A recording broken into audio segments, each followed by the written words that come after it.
आज त्रिपुरा में वोटिंग हो रही थी और त्रिपुरा में करीब 30% आदिवासी वोट है। इसलिए यह कहा गया कि त्रिपुरा में मतदान हो रहा था और मोदी आदिवासी वोटर्स को मैसेज दे रहे थे।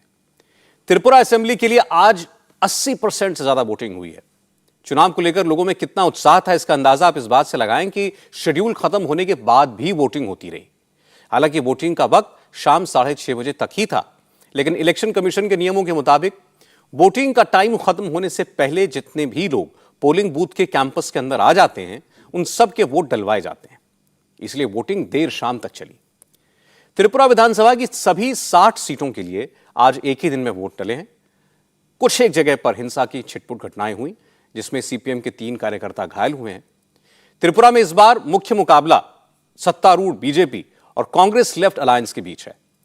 त्रिपुरा के फॉर्मर चीफ मिनिस्टर बिप्लब देब ने दावा किया कि इस बार भी बीजेपी पूर्ण बहुमत की सरकार बनाएगी। देखिए, नंबर तो जनता तय करेगी, किंतु इतना हम लोगों को विश्वास है जनता के प्रति, जो माननीय प्रधानमंत्री के नेतृत्व में जिस तरीके से त्रिपुरा में काम हुआ। 5 साल पहले भी त्रिपुरा में जो लोग आए थे, आज त्रिपुरा के जो देखते हैं तो वो खुद बताते हैं। तो इसलिए जनता को वो एहसास है। एक होता है सरकार चलानी, जैसे कम्युनिस्ट चलाते थे, और हम लोग सरकार नहीं चलाए, हमने सरकार की एहसास अंतिम जन तक पहुंचाया। हमारा विश्वास है मोदी जी के नेतृत्व में एक प्रचंड बहुमत की ओर त्रिपुरा जा रही है। ये एक साथ आने से हमको ज़्यादा फायदा होने वाले है, क्योंकि त्रिपुरा में 50 साल यही लोग आपस में लड़े हैं और बहुत लोगों का मर्डर करना, लोगों को घर जला देना, यही सब काम करता रहेगा। कम्युनिस्ट का स्वभाव है, पॉलिटिकल वायलेंस इनके रग में है, वो सब किया हुआ है। आज वो दोनों जो कांग्रेस उनके ऊपर ब्लेम करते थे, वो उनके गोदी में जाकर बैठ गया।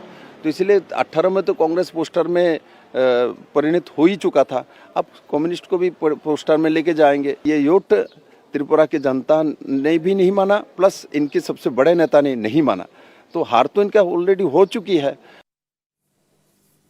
बीजेपी तो जीत के दावे कर रही है, लेकिन सीपीएम नेता और फॉर्मर सीएम मानिक सरकार ने चुनाव में गड़बड़ी का इल्जाम लगाया।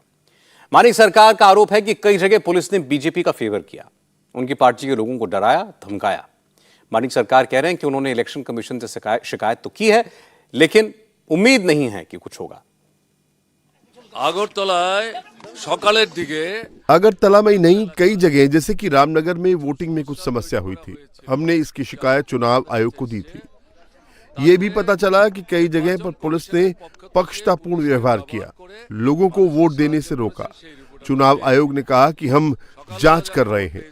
भवानीपुर, निर्भयपुर, निडिया जैसी कई विधानसभाओं में सीपीआई के उम्मीदवारों के पोलिंग एजेंट को पोलिंग बूथ में घुसने से रोका गया, जाने नहीं दिया गया।